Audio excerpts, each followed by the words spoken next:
नमस्कार. योगभास्कर ॲस्ट्रो ह्या ज्योतिषविषयक चॅनलमध्ये आपण पाहत आहोत शुक्राचे राशी परिवर्तन आणि त्याचा प्रत्येक राशीवर पडणारा गोचर प्रभाव या शृंखलेचा आज दुसरा भाग. या भागामध्ये आपण तुला ते मीन राशीच्या जातकांसाठी शुक्राचे हे गोचर कसे असणार आहे याविषयीची ज्योतिषीय माहिती जाणून घेणार आहोत. हे राशीफल आपल्या चंद्र राशीवर आधारित आहे. ज्यांना आपली चंद्ररास माहीत नाही अशांनी हे राशीफल आपल्या नामराशीनुसार पाहावे.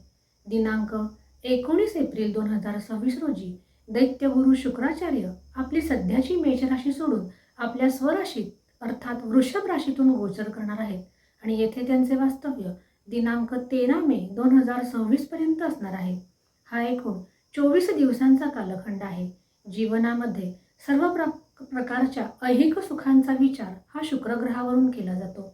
असा हा शुक्र प्रत्येक राशीसाठी अत्यंत महत्त्वाचा बनतो, कारण मानवी जीवनामध्ये कला, वैभव, दाम्पत्य सौख्य, त्याचबरोबर ऐश्वर, सर्व प्रकारचे भोगविलास या सर्वांचा कारक हा शुक्रग्रह आहे आणि मानवी जीवनामध्ये याची नितांत आवश्यकता ही प्रत्येक जातकाला असते आणि म्हणून शुक्राचे हे गोचर अत्यंत महत्त्वपूर्ण बनलेले आहे. वृषभ राशी ही शुक्राची स्वतःची राशी आहे आणि शुक्र या राशीतून गोचर करत असताना तो कृतिका, रोहिणी आणि मृग या नक्षत्रातून आपले गोचरीचे भ्रमण करणार आहे. शुक्र या ग्रहाकडे 2 राशींचे स्वामित्व असते, ते म्हणजे वृषभ आणि तुळ. त्याचबरोबर शुक्राकडे एकच दृष्टी असते, ती म्हणजे सप्तम. असा हा शुक्र आज तुला ते मीन राशीच्या जातकांसाठी कोणते फळ घेऊन येणार आहे याविषयीची ज्योतिषीय चर्चा आपण पाहणार आहोत. आज राशींच्या क्रमानुसार सर्वप्रथम तुळ राशीच्या जातकांची चर्चा असणार आहे. तुळ राशीच्या जातकांसाठी हा शुक्र लग्नेश आणि अष्टमेश आहे आणि तुमच्यासाठी तो अष्टम भावातून आपले गोचरीचे भ्रमण करणार आहे आणि त्याची दृष्टी तुमच्यासाठी द्वितीय भावावर पडणार आहे. लग्न भाव हा स्वतःच्या व्यक्तिमत्वाचा भाव आहे. कुटुंबामध्ये सौहार्दपूर्ण वातावरण हा शुक्र निर्माण करणार आहे. वाणीमध्ये एक प्रकारची मधुरता आणि आकर्षकपणा हा शुक्र तुम्हाला मिळवून देणार आहे.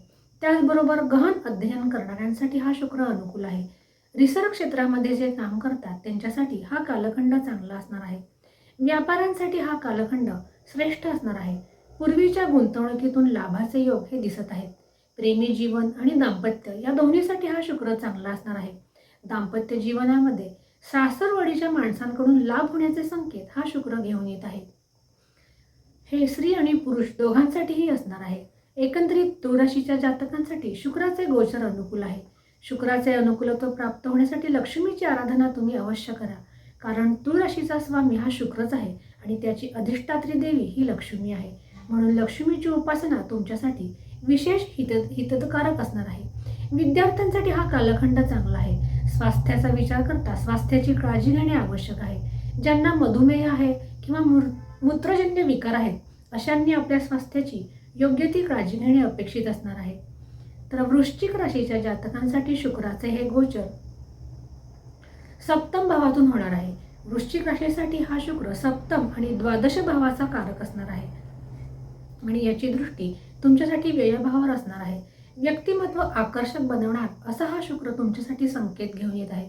दाम्पत्य जीवनामध्ये एक नवीन बहार वृश्चिक राशीच्या जातकांना पाहायला मिळणार आहे. व्यापारी वर्गासाठी विशेषतः जे भागीदारीत काम करतात त्यांच्यासाठी हा कालखंड विशेष चांगला आहे. स्वतःच्या सौंदर्य वृद्धीसाठी तुम्ही वेळ आणि पैसा हे या कालखंडात दोन्ही खर्च करणार आहात. कार्यक्षेत्रात इतरांचे सहाय्य हे तुम्हाला मिळताना दिसत आहेत. पदोन्नतीचे मार्ग नोकरी करणाऱ्यांसाठी हा शुक्र घेऊन येत आहे. व्यापार वृद्धी आणि भागीदारी करणाऱ्यांसाठी हा शुक्र तुमच्यासाठी अनुकूल असणार आहे. विद्यार्थ्यांसाठी शुक्राचे हे गोचर चांगले आहे. व्यक्तिमत्व आकर्षून घेणारे आणि एकंदरीत तुम्हाला हा शुक्र उत्साही बनवताना दिसत आहे आणि म्हणून वृश्चिक राशीच्या जातकांसाठी शुक्राचे हे गोचर अत्यंत श्रेष्ठ आहे.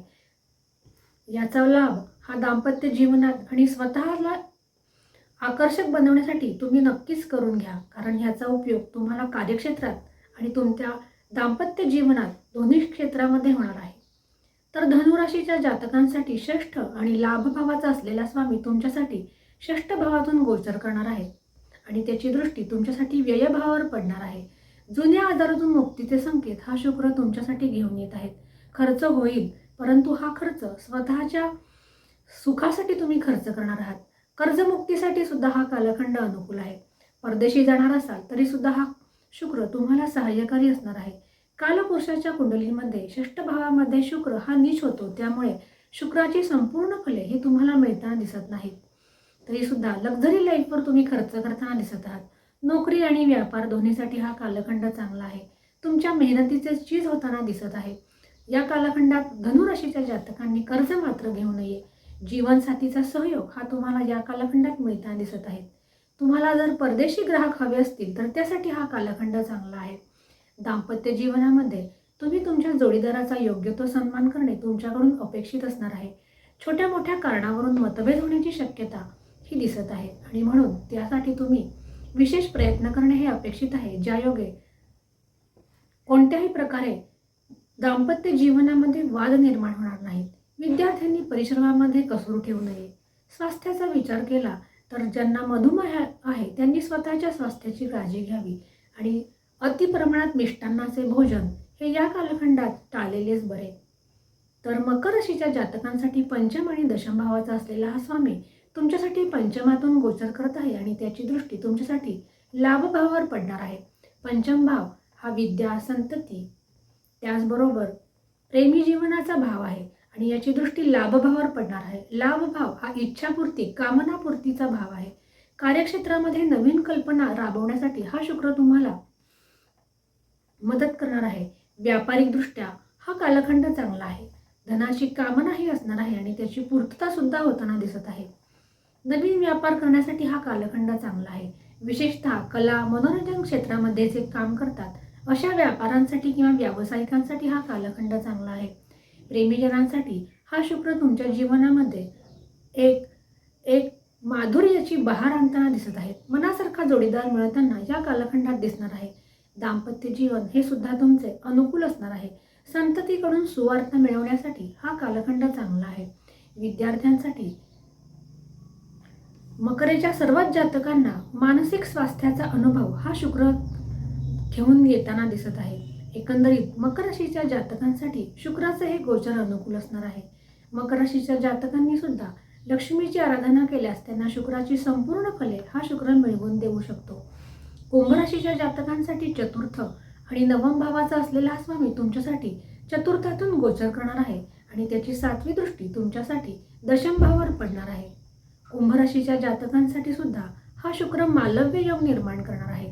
मातृसौख्य, त्याचबरोबर वास्तुसौख्याचा लाभ तुम्हाला मिळताना दिसत आहे. घरामध्ये सौहार्दपूर्ण वातावरणाची बरसात हा शुक्र करताना दिसत आहे. नवीन वाहन, वास्तू खरेदी करणार असाल तरी सुद्धा शुक्र हा तुमच्यासाठी अनुकूल आहे. शुक्र हा चतुर्थ भावामध्ये दिग्बली असतो. कार्यक्षेत्रामध्ये, नोकरीत हा कालखंड तुमच्यासाठी अनुकूल असणार आहे. मनासारखे बदल हा शुक्र तुमच्या जीवनामध्ये घडवून आणणार आहे. गृह सजावटीवर जर खर्च करणार असाल तर त्यासाठी हा कालखंड तुमच्यासाठी चांगला आहे. दाम्पत्य सौख्य मिळवण्यासाठी हा कालखंड तुमच्यासाठी एक श्रेष्ठ स्थिती निर्माण करणार आहे. वास्तुसौख्य, गृहसौख्य हे मिळवून देताना तुम्हाला दिसत आहे. एकंदरीत कुंभ राशीच्या जातकांसाठी सुद्धा शुक्र हा अनुकूल असणार आहे. आणि आज सर्वात शेवटी मीन राशीची चर्चा. मीन राशीच्या जातकांसाठी तृतीय आणि अष्टम भावाचा असलेला हा स्वामी तुमच्यासाठी तृतीय भावातून गोचर करणार आहे आणि त्याची 7वी दृष्टी तुमच्यासाठी नवम भावावर पडणार आहे. तृतीय भाव हा पराक्रमाचा, करिअरचा भाव आहे आणि छोट्या भावंडांचा विचार हा सुद्धा या तृतीय भावावरून केला जातो. हा कालखंड मीन राशीच्या जातकांना ऊर्जावान बनवणार आहे. तुमच्या कामाला भाग्याची जोड मिळणार आहे आणि म्हणून शुक्राचे हे गोचर मीन राशीसाठी श्रेष्ठ स्थिती निर्माण करणार आहे. नोकरी आणि व्यापार दोन्ही क्षेत्रामध्ये हा कालखंड तुमच्यासाठी चांगला असणार आहे. तुम्ही जर भाषण क्षेत्रात काम करत असाल, म्हणजे बोलणे हे तुमच्यासाठी अपरिहार्य असेल, तर त्यासाठी हा शुक्र तुम्हाला अत्यंत सहाय्यकारी ठरणार आहे. तुमची भाषण शैली ही या कालखंडात लोकांना प्रभावी करणारी असणार आहे आणि याचा फायदा तुम्ही कार्यक्षेत्रात घेऊ शकता. त्याचबरोबर घरामधील वातावरण सुखद करण्यासाठी सुद्धा हा शुक्र तुम्हाला मदत करेल. लेखनाचे काम करणाऱ्यांसाठी सुद्धा हा शुक्र अनुकूल असणार आहे. प्रेमीजन आणि दाम्पत्य जीवनासाठी हा कालखंड अनुकूल असणार आहे. कुटुंबामध्ये छोट्या सहलीचे जर तुम्ही आयोजन करणार असाल तर त्यासाठी हा शुक्र अनुकूल असणार आहे. नवीन कामे मिळवण्यासाठी हा शुक्र व्यापाऱ्यांना अनुकूल असणार आहे. नवीन संधी मिळवण्यासाठी हा कालखंड कार्यक्षेत्रामध्ये तुम्हाला सहाय्यकारी असणार आहे. विद्यार्थ्यांसाठी सुद्धा शुक्राचे हे गोचर अनुकूल असणार आहे. एकंदरीत मीन राशीच्या जातकांसाठी 7.5च्या कालखंडात शुक्राचे हे गोचर तुमच्यासाठी अत्यंत श्रेष्ठ आणि सुखद असा कालखंड निर्माण करत आहे. याचा फायदा मीन राशीच्या जातकांनी अवश्य घ्या आणि त्यासाठी लक्ष्मीची उपासना किंवा कुलदेवतेची उपासना ही तुमच्यासाठी सहाय्यकारी ठरणार आहे. उपाय म्हणून मीन राशीच्या जातकांनी अत्तराचा उपयोग करणे तुमच्यासाठी हितकारी असणार आहे. अशा रीतीने आज आपण शुक्राचे राशी परिवर्तन आणि त्याचा प्रत्येक राशीवर पडणारा गोचर प्रभाव याविषयीची माहितीही जाणून घेतलेली आहे. अशाच प्रकारच्या नवनवीन ज्योतिषीय आणि धार्मिक विषयांच्या खात्रीशीर माहितीसाठी चॅनलला लाईक आणि सबस्क्राईब नक्की करा. आज आपण येथेच थांबूया. पुन्हा भेटूया अशाच एका नवीन ज्योतिषीय विषयासह. तोपर्यंत नमस्कार.